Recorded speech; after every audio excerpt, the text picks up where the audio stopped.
Tenemos el agrado de recibir a la coordinadora No Más AFP. Está encabezada por Luis Mesina y un conjunto de dirigentes que me gustaría que Luis o ustedes pudieran presentarse para que además quedara en el registro.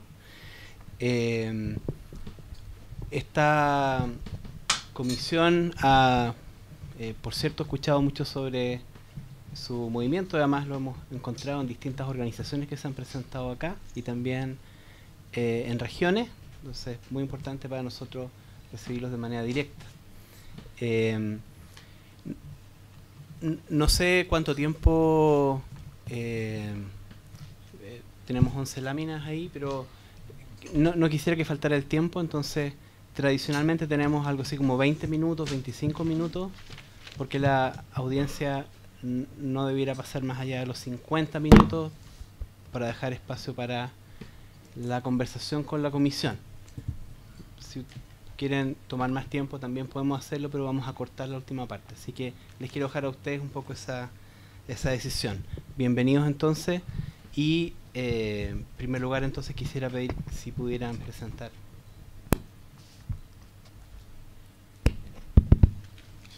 Bien,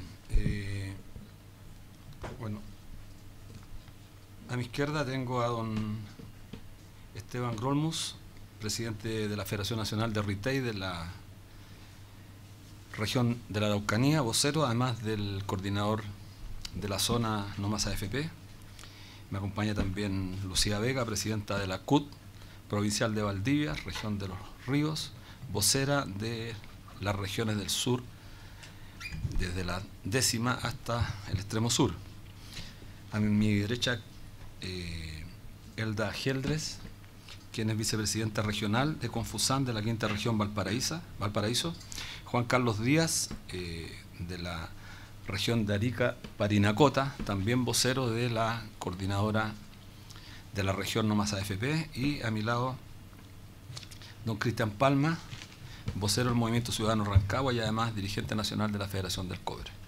Y quien les habla, Luis Mesina, secretario general de la Confederación Bancaria y además también uno de los voceros del Movimiento No Más AFP. Vamos a tratar de ser lo más breve posible, ateniéndonos a los tiempos. Hemos visto casi todas las presentaciones que se han efectuado a esta comisión. Por lo tanto, vamos a tratar de no ser muy repetitivos y nos ordenamos en 8 láminas concretamente, 2 de las cuales se refieren al tema de la seguridad social, las 2 siguientes a las razones del por qué este sistema lo consideramos un fracaso, y las 4 siguientes, divididas en 2 referidas a las propuestas de carácter transitoria y 2 a las propuestas de carácter estructural. Queremos decir además que antes de nosotros ya habían intervenido los colegas o compañeros de la 8ª región, por eso no están presentes acá, Cristian Lagos de ASMAR, Bernardo Neira del Sename, y Norberto Flores de Andime, que fue como la 6ª o 7ª sesión que tuvieron acá. También tuvo en la 4ª o 5ª sesión Contramed, también miembro del Consejo Directivo Nacional, tuvo la NEF, Raúl de la Puente con su equipo, también forman parte de esta coordinación. Un rato más va a estar la Confusan y mañana la FEMPRUS, que son 2 organizaciones o varias organizaciones de carácter nacional. Bueno, dicho eso, entro en materia directamente.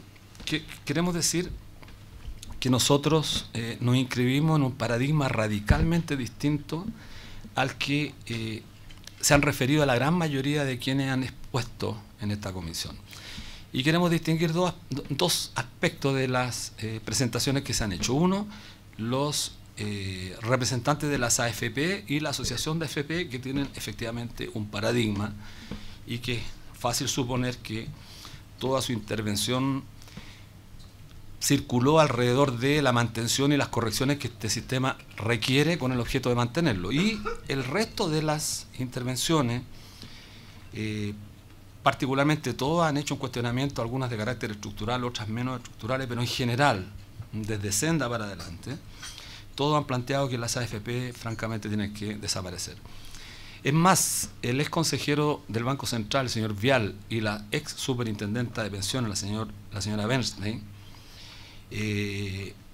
expresaron su simpatía con avanzar hacia un sistema mixto, con lo cual uno puede inferir que efectivamente ellos ya cuestionan el tema de la sociedad anónima en el manejo de los fondos de pensiones. Podría inferirlo, pero toda su argumentación se centró en esa dirección. Las propuestas, por cierto, que no coinciden con lo que nosotros creemos. Bueno, dicho eso, nosotros creemos que la previsión no hay que analizarla ajena a lo que histórica y tradicionalmente se entendió y se comprendió como previsión, que es entenderla dentro del marco de la seguridad social.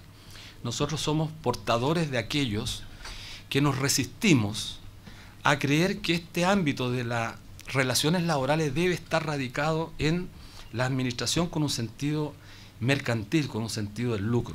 No creemos, y porque la experiencia y la evidencia empírica así lo ha demostrado, no creemos en la sociedad anónima en materia de esta naturaleza, que son, a juicio de nosotros, materias que escapan, porque la sociedad anónima es de su esencia el riesgo, y la previsión está inserta en el tema de la seguridad, y la seguridad es la antípoda del riesgo.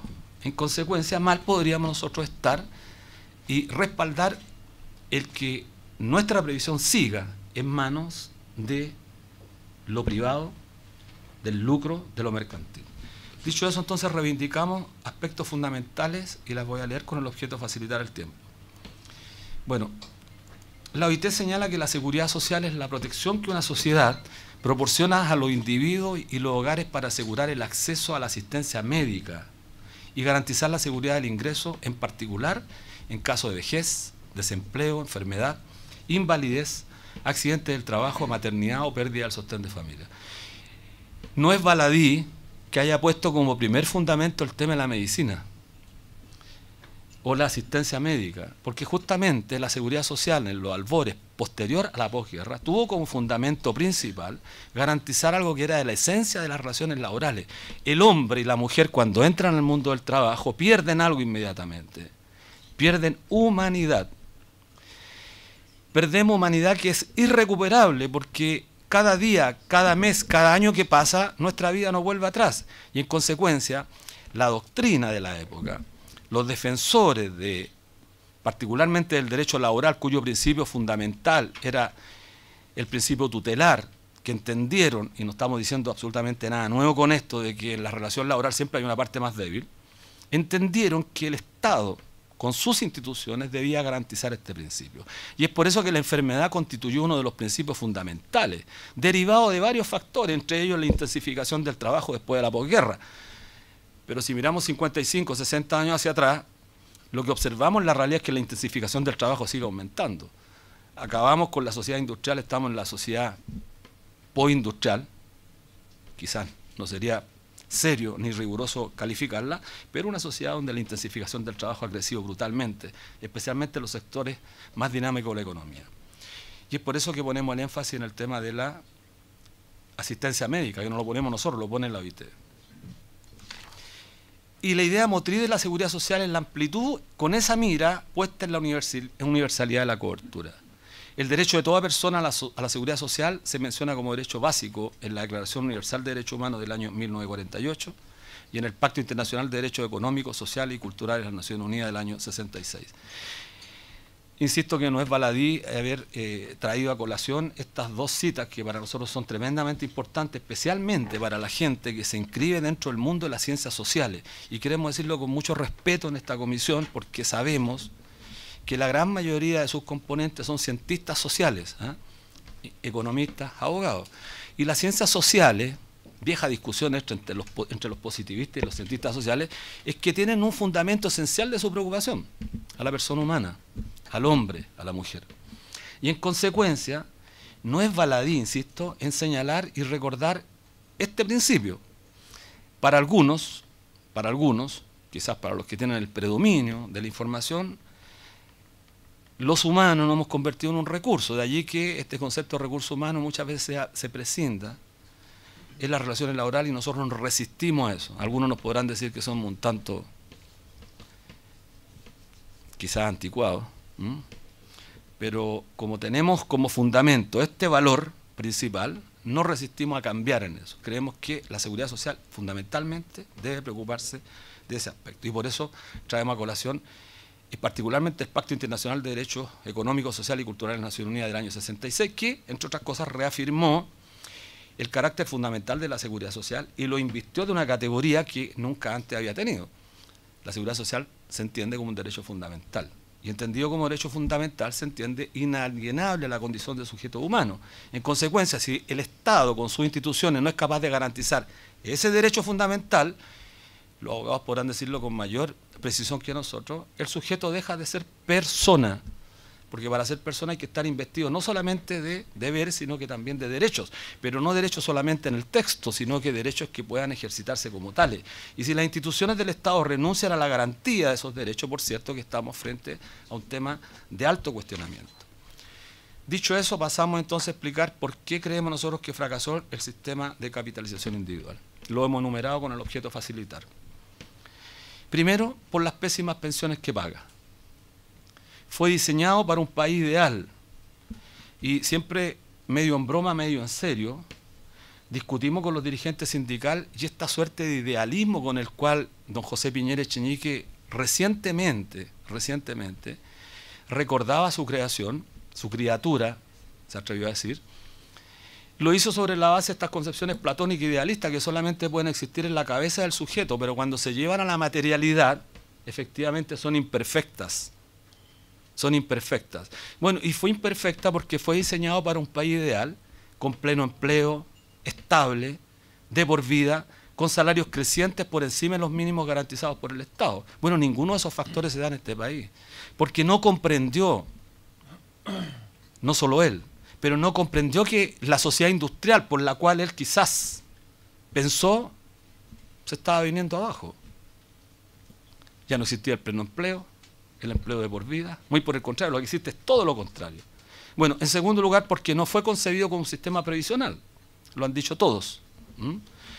Y lo han dicho todos los defensores de las AFP, los expositores que han venido con anterioridad a nosotros, lo dijo también el señor Pérez Maquena, como un sistema auxiliar para el desarrollo del mercado de capitales.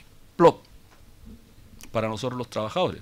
PLOP, sí, efectivamente ha contribuido fuertemente al desarrollo del sistema del mercado de capitales, pero también de paso, y no lo dijeron ellos, ha servido para que pequeños grupos económicos se hayan potenciado y hoy día tengamos 14 multimillonarios en nuestro país, especial o fundamentalmente financiados con nuestros ahorros previsionales. Eso no se dice.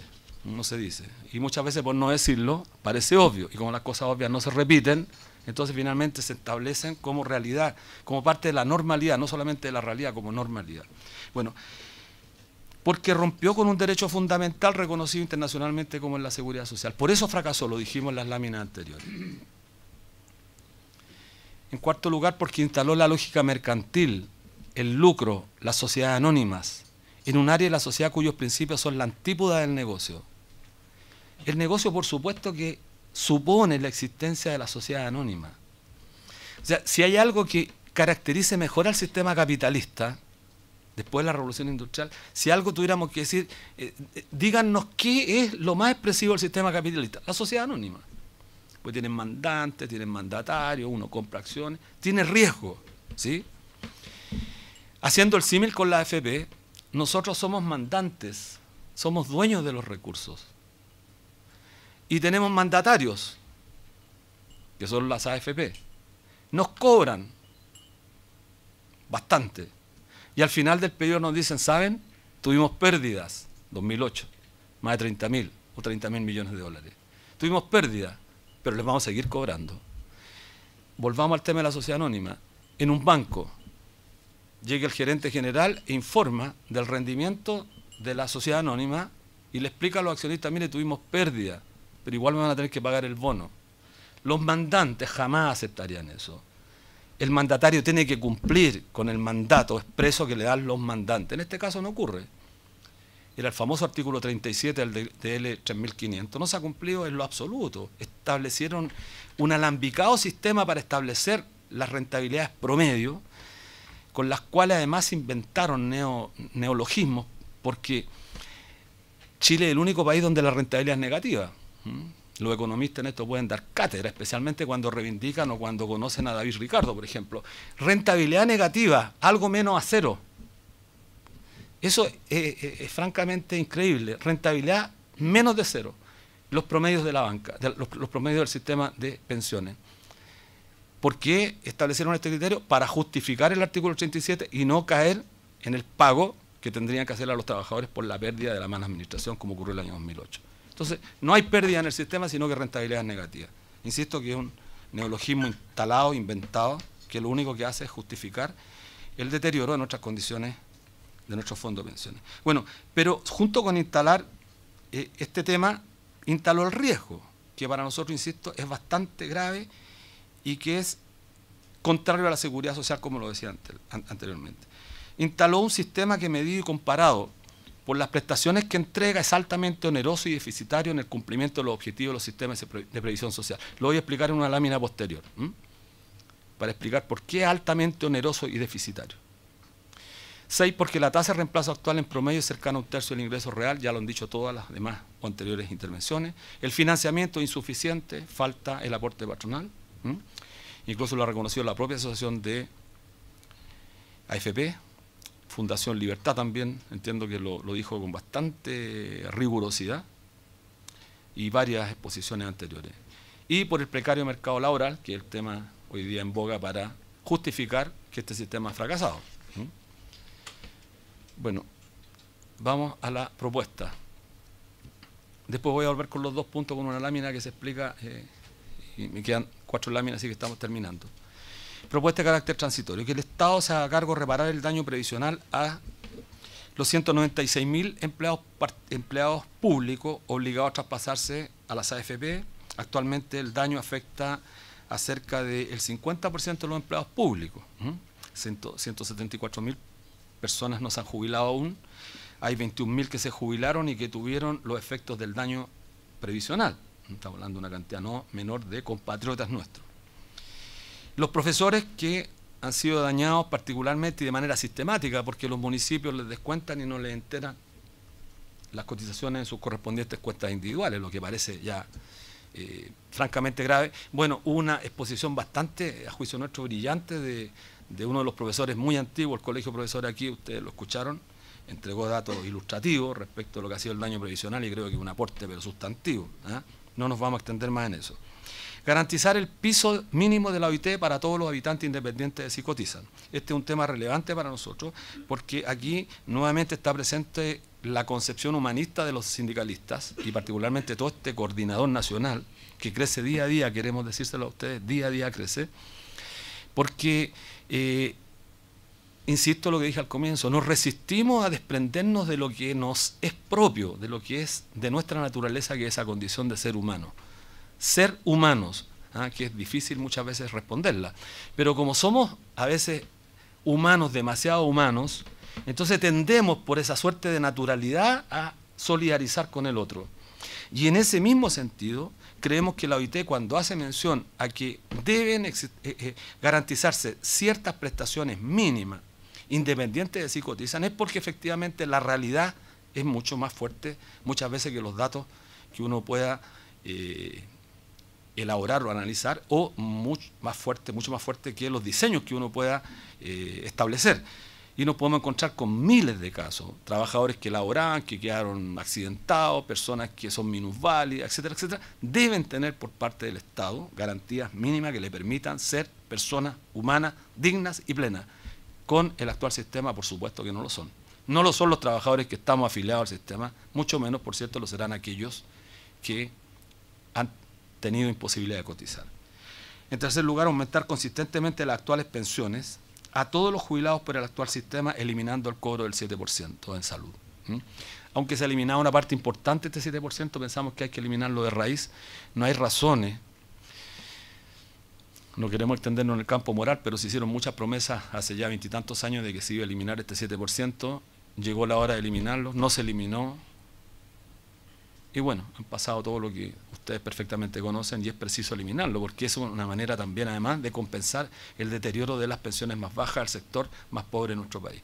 Cuarto, retirar el proyecto de la AFP estatal, y esto lo queremos decir muy responsablemente porque les traemos una carta. Recién antes de venir para acá fuimos a la oficina de la Presidenta de la República a entregarle nuestra carta donde le estamos pidiendo que retire el proyecto. Vamos a iniciar una campaña a partir de mañana, porque además nos parece un despropósito toda vez que el proyecto de la presidenta cuando lo suscribió dijo que esto no era para mejorar las pensiones, pero además también nos parece un despropósito porque esta comisión, que está recogiendo impresiones de todos los sectores, va a tener que arribar una propuesta. Entonces pensamos que no tiene mucho sentido transitar en la dirección de una AFP estatal cuando esta comisión quizás, que esperamos así sea, al final va a concluir que no hay que seguir con las AFP y hay que crear algo nuevo. Entonces habría un contrasentido. Y es por eso que le estamos pidiendo respetuosamente a la presidenta que pare el proyecto. De no acogernos nuestra petición, vamos a hacer una campaña con todos los congresistas para que lleven a la práctica lo que nos han dicho por lo menos en nuestras reuniones, que están en contra del proyecto AFP. Entonces cuando tengan que votar, voten en contra del proyecto. Entonces ahí lo vamos a estar mirando, porque creo que es bueno también que transparentemos lo que se dice en privado y se dice en público. Bueno, propuesta de carácter: incentivar a las mujeres y hombres para que se pensionen a los 60 y 65 años respectivamente con el mantenimiento de los beneficios sociales. Como verán, esta propuesta es diametralmente opuesta a todas las propuestas que han hecho las AFP, a todas las propuestas que han hecho las fundaciones que apoyan la AFP. Todos vienen con la idea de que aumentemos la edad de jubilar. Esta propuesta es todo lo contrario y la vamos a explicar en una lámina posterior. Y queremos explicar los fundamentos. ¿Por qué? Lo voy a explicar inmediatamente.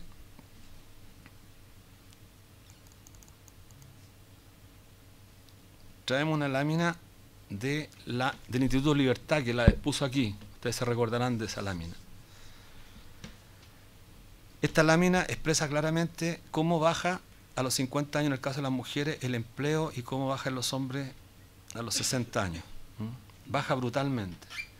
Entonces nosotros de repente nos preguntamos cómo algunos economistas, con el máximo respeto del Instituto Libertad, que hicieron una extraordinaria presentación, creemos que ha sido una de las más sólidas, y todos esos antecedentes que ayudan a construir insumos para la propuesta nuestra, ¿cómo se puede plantear que aumente la edad de jubilación en 2 o 3 años para las mujeres y para los hombres si la tasa de desempleo cae abruptamente?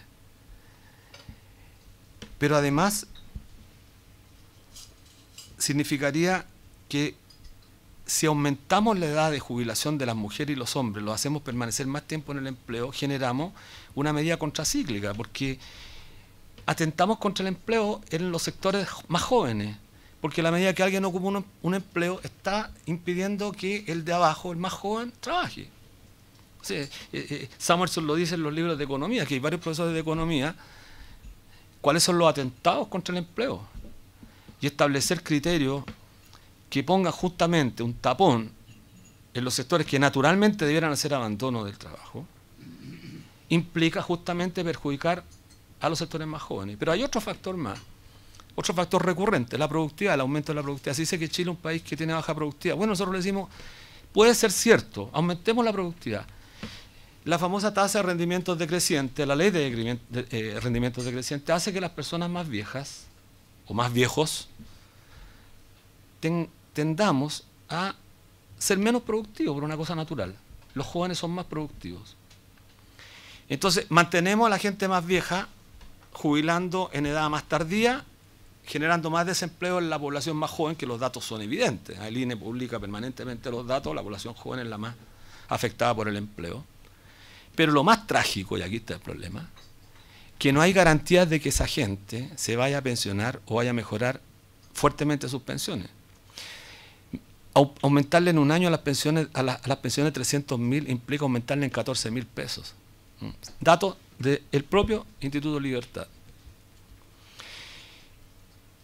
Con el consiguiente riesgo, además, como aumenta la edad, también aumenta la posibilidad de morir. Entonces la gente sigue trabajando y puede morir en el intento. Pero hay otro elemento más. ¿Y qué pasa si se produce lo del año 2008? Que la gente sigue acumulando, pero viene una crisis nuevamente y se pierden 28.000 millones de pesos, de 28.000 millones de dólares.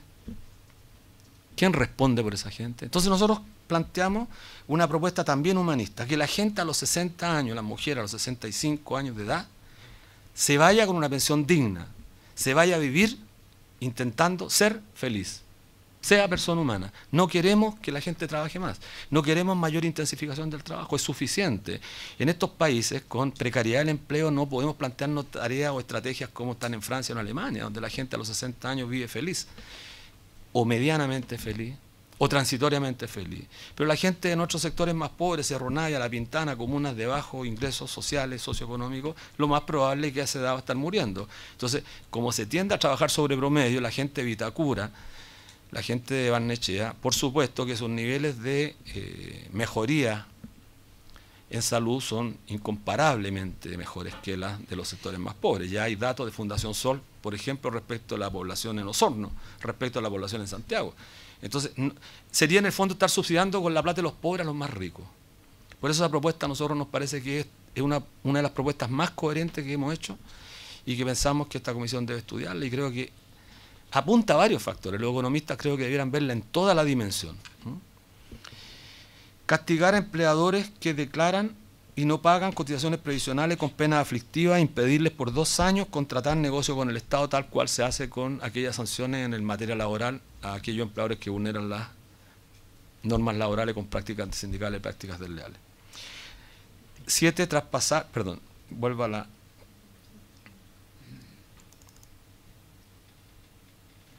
Ahí está. Traspasar al IPS la administración de los ahorros previsionales en tanto se crea una nueva institucionalidad. Bueno, el Colegio de Profesores planteó una caja única de previsión social. Hay otras organizaciones, nosotros hemos estado viendo con nuestros compañeros de Uruguay, formas parecidas, por ejemplo, un Banco Nacional de la Previsión, etcétera. Hay distintas formalidades, pero todas coinciden en una sola cosa. Corporaciones de derecho público, que por su naturaleza misma no son con fines de lucro, con tutela del Estado, no tutelaje del Estado como algunos creen. No somos estatistas, creemos que el Estado debe jugar un rol importante, pero deben ser corporaciones de derecho público, sin fines de lucro, por supuesto. Y nuestras propuestas, y con esto nos quedan 2 láminas, propuestas de carácter estructural. Reconstruir un sistema público de pensión en el marco de la seguridad social, fundado en los principios de solidaridad, universalidad e integralidad, tal como lo propone la OIT. Un sistema de reparto mediante el cual las cotizaciones de los trabajadores en actividad se utilicen para pagar las pensiones de los jubilados. Un sistema contributivo que restaure la solidaridad intergeneracional y entre hombres y mujeres. Y por último, restituir el aporte tripartito. Los trabajadores deberían cotizar hasta un 50% del aporte total al Fondo Solidario. Esto lo explico enseguida con una lámina. Tal cual lo sugiere la OIT. Hasta un 50%. Restituir el conjunto de prestaciones que hoy dispersa en distintas sociedades anónimas, FP y SAPRE, encarecen los costos de administración y rebajan beneficios. Esto tiene que ver con el tema de la seguridad social y lo explico en la lámina siguiente, que es de la... Fuimos bastante, citamos la fuente, así que no cometemos ningún problema ético, ni deontológico, por eso estamos citando la fuente. Esta es de la Asociación de FP, que la presentó acá. ¿Y por qué? Porque nos parece a nosotros muy relevante que si ustedes miran, aparece el cuadro Chile aquí, aparece con que los trabajadores aportamos más del 10%, un 12,5%, cosa que no es efectiva, aportamos un 10% solamente. Un 10%, porque incorporaron ahí, en el ahorro, la comisión que nosotros pagamos mensualmente, que está hoy día en promedio cerca del 1, un poquito más del 1, porque con la tasa a partir de agosto el 0,47 de Plan Vital es probable que baje mucho más el promedio. Pero la incorporaron ahí y en azulito pusieron, entendemos nosotros, no lo dijeron, lo vimos 3 veces, hoy día lo volvimos a revisar cuando expone Pérez Maquina acá, no dijo a qué correspondía ese monto azul, y corresponde, entendemos nosotros, podemos inferirlo, a el pago del seguro de invalidez y sobrevivencia, que están pagando el 2008. No dijeron, y esto es importante para la comisión, que durante los primeros 25 años, los más añosos acá, veo bien poca gente añosa, pero los más añosos se recordarán, que en los primeros 20 años ellos nos cobraron un seguro de invalidez y sobrevivencia cercano al 2,8%. ¿Y ustedes sabían qué significó ese pago? Pagaban a las compañías de seguro menos del 1%, se quedaron con el 1,30%. Nunca respondieron qué hicieron con esa plata, enriquecimiento ilícito, lo digo formalmente como está quedando grabado, enriquecimiento ilícito sin causa, un delito. Un delito. ¿Por qué no se castigó con penas de cárcel? ¿Por qué? Estoy hablando en la década de los 80. Iniciamos una actividad, la Confederación Bancaria, junto a la Federación del Petróleo y otras organizaciones más, patrocinadas por uno de los abogados que expuso acá, Juan Sebastián Gumucio, que expuso acá con Solimano. Hicimos la iniciativa, ganamos en la primera instancia y después por razones del ambiente político de la época no se persistió. Pero se pudo demostrar que se apropiaron más del 1,2 o 1,3% de vendida de cada una de las AFP de ese aporte que pagábamos los trabajadores. Eso es bueno que lo tengan como antecedente histórico, y Juan Sebastián Gumucio tiene los antecedentes, él puede ser consultado. Pero, ¿por qué queremos decir aquí que aquí hay una trampa en esta presentación? Porque miren ustedes cuánto cotizan los países, cuánto cotizan los trabajadores. Entonces, tomando la propuesta de la OIT que dice que coticemos un 50%, nosotros estamos dispuestos. El señor Guzmán, presidente que renunció recientemente a Habitat, señaló a aquellos fanáticos, lo dijo así, aquellos fanáticos que quieren volver a los sistemas solidarios, seguramente se refería a nosotros y a otros, debieran pensar que tienen que aumentar fuertemente la cotización, no de un 10, van a tener que pasar un 20, un 20 y tanto. Sí, nosotros estamos pagando hoy día un 22% promedio, pagamos el 10% más un 2, 1 y tanto por administración, pero pagamos un 7, un 8% a salud, 20%, con prestaciones cada día más bajas. Bueno, déjenme decirle que todos estos promedios en Alemania, por ejemplo, en Francia, en Austria, Suiza, están consideradas todas las prestaciones, las 9 prestaciones que diseña la OIT, medicina particularmente. Pero otras prestaciones, como bien dijo el colega del profesor, del colegio de profesores, otras prestaciones, recreación, habitación, préstamos para la construcción de excelentes viviendas, como fue en el caso de la Caja de Empleados Particulares de Chile, construyó edificios. Este edificio de la Caja de Empleados Particulares, construido con fondos de los trabajadores, todo este edificio, todo. El edificio que está al frente, el Gran Palace, edificio construido con los aportes de la caja bancaria, fueron expropiados. Ese es el término, se nos quitó y no se nos pasó ningún peso. El Hospital Dávila, que está en Recoleta, hospital clínico, era de nosotros los bancarios, financiados con excedentes. Cuando Piñera, en su libro El cascabel al gato, dice que tuvo que las cajas estaban en crisis, en una anécdota, en un comentario de su libro, dice que el cheque de la caja bancaria le faltaba espacio para colocar los ceros del superávit que teníamos nosotros. Nunca se nos entregó esa plata. Nunca.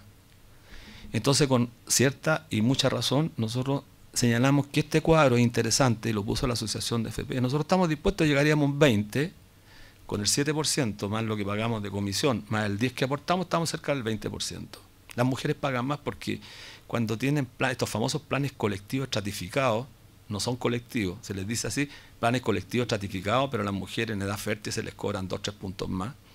Están pagando casi un 9%, y mientras más ganan, más les cobran, y a los muchachos jóvenes igual. Entonces, si pagamos 20, ¿por qué los empleadores no podrían poner, quizás no pongamos el 40%?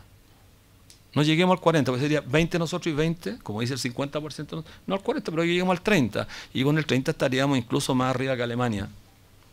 Pero entregando todas las prestaciones, queremos que todo, porque además genera las famosas economías de escala, la sinergia, etcétera, etcétera. Bueno, esa es nuestra presentación, estimado David.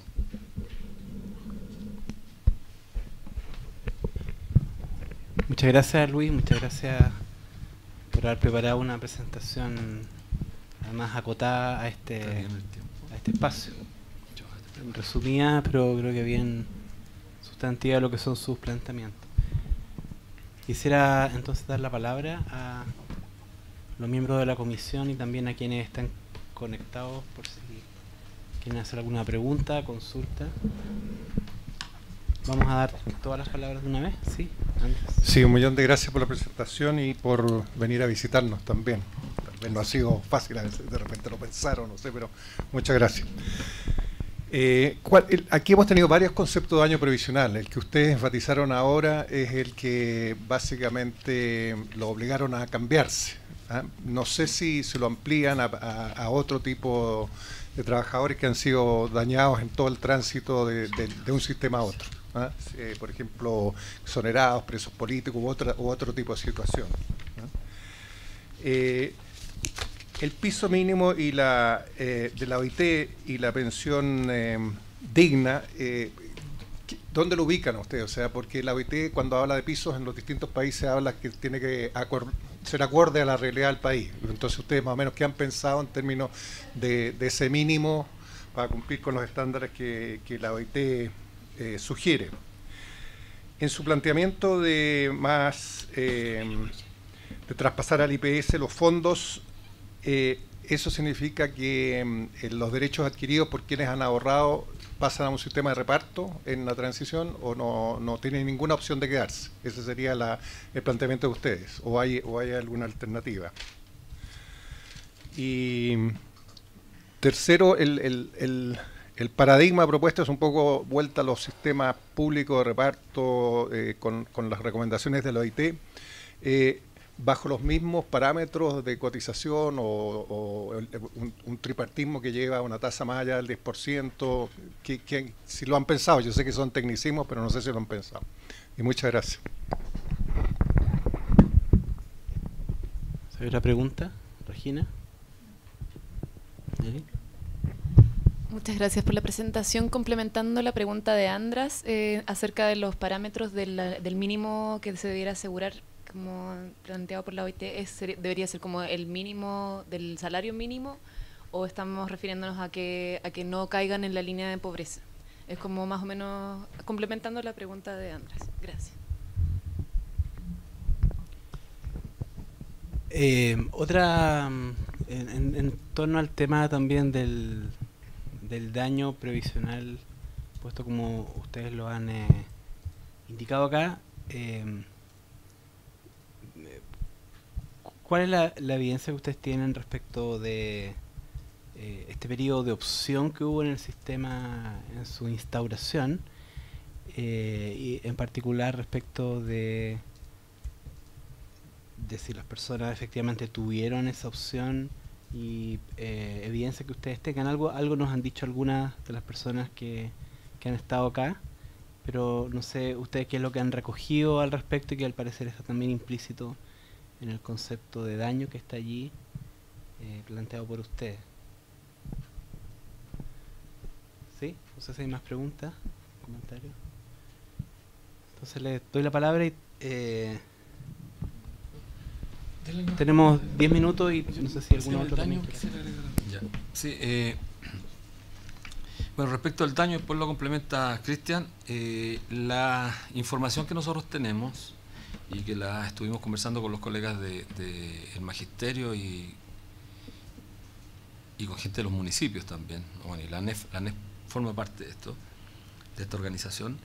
El daño fundamentalmente que se hizo, primer daño cuando se traspasaron todos los trabajadores casi obligados a las AFP, se produjo un daño. Muchos trabajadores no se les contempló el bono de reconocimiento, hay una cantidad sideral de recursos que están ahí en deuda. Hay a la fecha más de 196.000 empleados públicos que arrastran, no todos por supuesto, arrastran una parte importante de daño previsional. Pero hay 21.000 trabajadores que sí se pensionaron con montos que eran inferiormente, eran muy inferiores dadas las condiciones con las cuales se le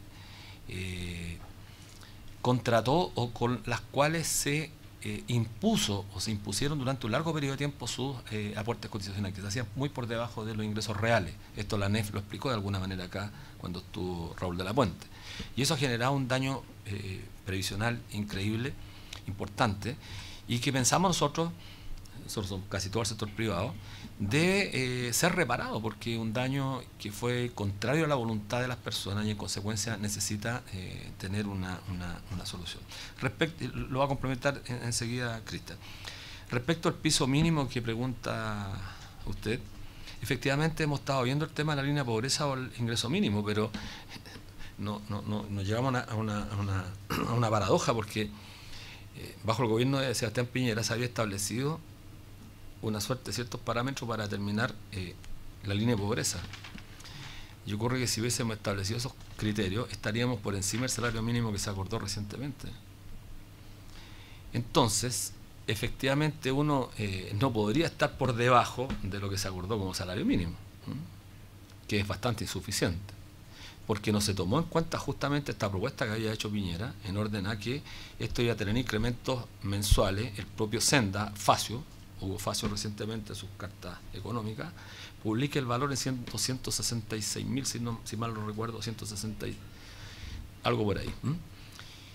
Esa debiera ser, si estamos estableciendo criterios de la línea de pobreza, requerirían, para un tema de seguridad social, incorporar nuevos indicadores que consideren otros factores para determinar justamente qué entendemos por línea de pobreza. Por supuesto, los trabajadores pensamos que hay que mejorar sustancialmente ese aspecto, pero como mínimo, como señala la OIT, y bien lo dice usted, establece condiciones adecuadas a cada uno de los países. No podríamos nosotros plantear aquí 500.000 pesos, que sería cantidad, es muy difícil ponerse de acuerdo, pero hay que buscar algún criterio que nos haga a nosotros posible plantear eso. Y creo que ese debiera ser el mínimo de la pensión para los trabajadores de este país. Respecto de lo tripartito, bueno, nosotros ya nos entendió, quizás, o lo dijimos muy mal, nosotros creemos que estamos en condiciones de que el aporte sea un 50% de los trabajadores. Nosotros pagamos un 10%, pero en las propuestas estructurales, no en las transitorias, la propuesta estructural, don András, en la propuesta estructural nosotros seríamos tremendamente partidarios que lográramos una tasa de cotización del 30% más menos. Eso significa un aporte del 20%, 2/3 lo financiarían los trabajadores, porque de hecho estamos colocando 2/3, pero es estructural, es decir, por un nuevo sistema de seguridad social, bajo la administración de corporaciones de derecho público, que puede ser la caja esta que plantea el Colegio de Profesores, u otra, con un 30% de ingresos, que es más o menos, incluso está muy por encima de la cifra que han dado acá. Los dueños de la AFP han planteado fórmulas que en el fondo no hacen más que maquillar un poco este sistema para que siga igual, no va a mejorar sustantivamente las pensiones, porque tenemos un problema concreto que es el mercado del trabajo. Y si las remuneraciones de los trabajadores no aumentan, si no aumenta la estabilidad en el empleo, si la densidad sigue manteniéndose a los niveles que se mantiene, ninguna fórmula va a poder resolver este tema. Entonces nosotros decimos, bueno, en el intertanto avancemos hacia una transformación estructural que puede ser posible que los empleadores coticen. Bueno, de hecho hay una manifestación de los empleadores a estar dispuestos, no los empleadores, lo dicen la AFP, que los empleadores coloquen un aporte. Y si hablamos de un 10% más, ese 10% habría que ver cuánto pone el Estado y cuánto ponen los empresarios. Bueno, saludarlos primero. Yo quisiera agregar algún elemento del cual yo soy del sector público, soy trabajador de Codelco, soy dirigente de Codelco. Y respecto a ahí ocurrió algo que nosotros también hemos osado plantearlo como un daño previsional.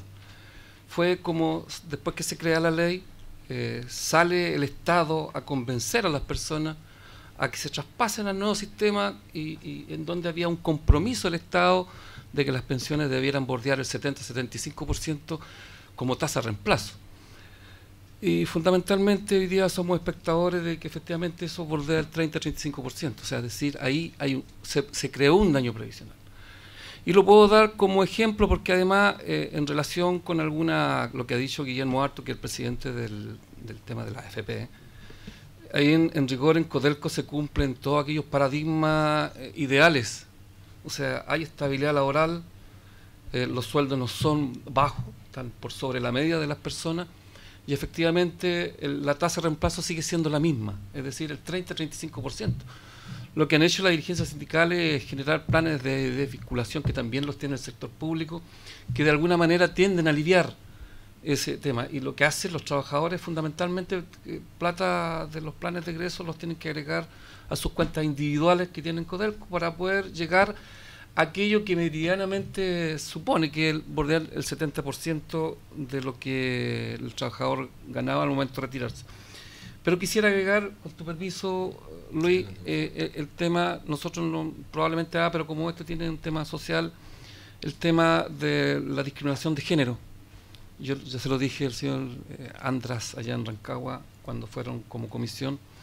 Efectivamente en este país se discrimina a la mujer más de una vez en la pasada. Primero, a igual sueldo no se cumple lo que establece la ley, normalmente se ganan menos. Como viven más, todavía no me aclaran, todavía nadie me ha dicho por qué científicamente, pero científicamente está comprobado que viven más, y obviamente que la operación matemática indica que tienen menos jubilación, menos pensión. Y eso también pensamos nosotros que las soluciones debieran considerar esta realidad de nuestro país respecto al tema de género. Y una última aporte, en el sentido de lo que nosotros, porque nosotros tenemos una constante discusión interna, tal como en todas las coordinadoras hay mucho debate. Uno de los temas fundamentales es respecto de generarse este estado ideal de volver a un sistema de reparto como lo estamos planteando nosotros, que debiera ser lo ideal para los trabajadores. Fundamentalmente, ¿qué pasaría con ese fondo? Porque igual hoy día hay un fondo que el 40% está invertido fuera de nuestro país y el resto está acá, de pasar a un sistema de reparto los fondos. Y nosotros hemos dicho que ahí también hay propuestas. Hoy día Codelco es un tema, no tenemos capitalización y normalmente nos vamos al endeudamiento. Entonces ahí debieran haber fondos que pudieran servir y que tuvieran alta rentabilidad. Como asimismo también creemos que esto debe tener una rentabilidad social, pensando en la construcción de poblaciones, vivienda, como asimismo también en el tema carretero. Se lo decía ya en Rancagua, efectivamente, si eso lo hubiéramos hecho con fondos de los trabajadores hoy día, dado nuestra actual situación, yo creo que generaría mucha rentabilidad y no tendríamos estas crisis como la que se plantea para el 2008, en donde se perdieron 28.000 millones de dólares.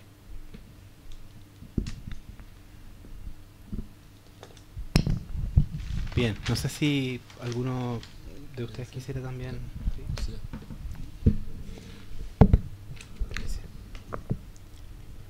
Bueno, muy buenas tardes.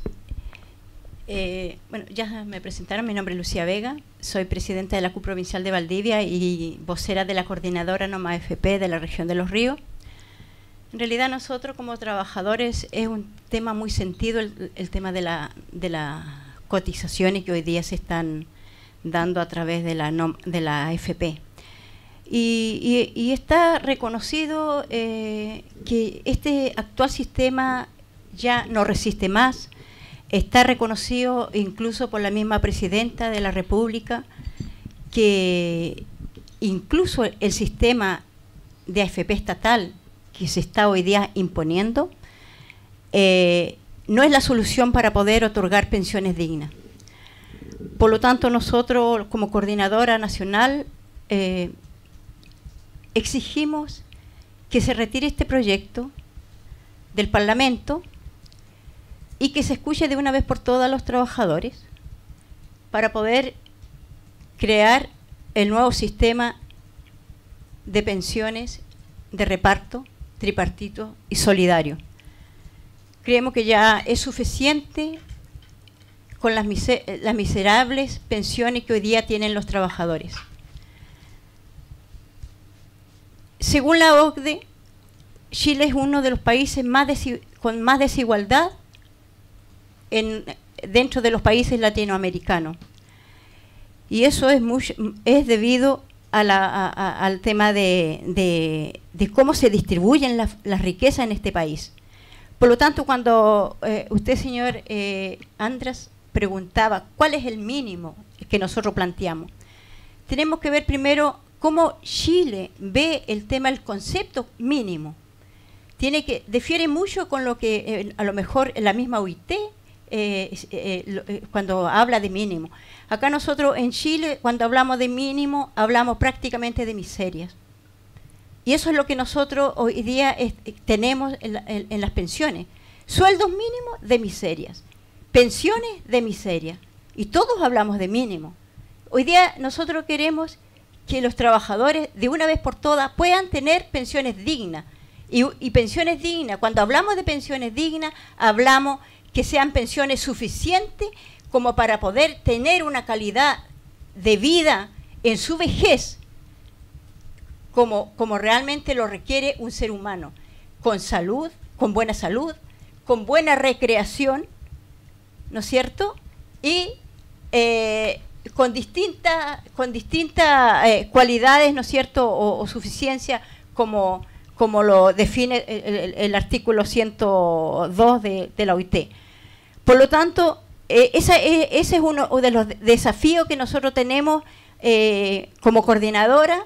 Somos más de 500 organizaciones a nivel nacional que estamos organizados y estamos trabajando y hemos estado dando esta lucha por ya más de aproximadamente cerca de 2 años y esperamos que esta comisión pueda tomar en cuenta nuestro planteamiento y de una vez por todas, ¿no es cierto?, podamos tener las pensiones que realmente los trabajadores merecen y necesitan, que este Chile necesita, que este Chile merece tener a sus pensionados con pensiones dignas, no como sucede hoy día.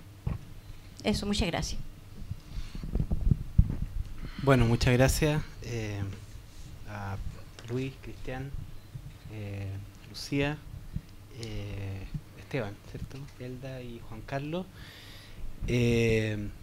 Esta presentación, como ustedes saben, queda en nuestra página y también ustedes pueden hacerle toda la difusión que estimen necesaria. Muchas gracias por sus planteamientos. Entonces, a la coordinadora No Más FP. Gracias a ustedes.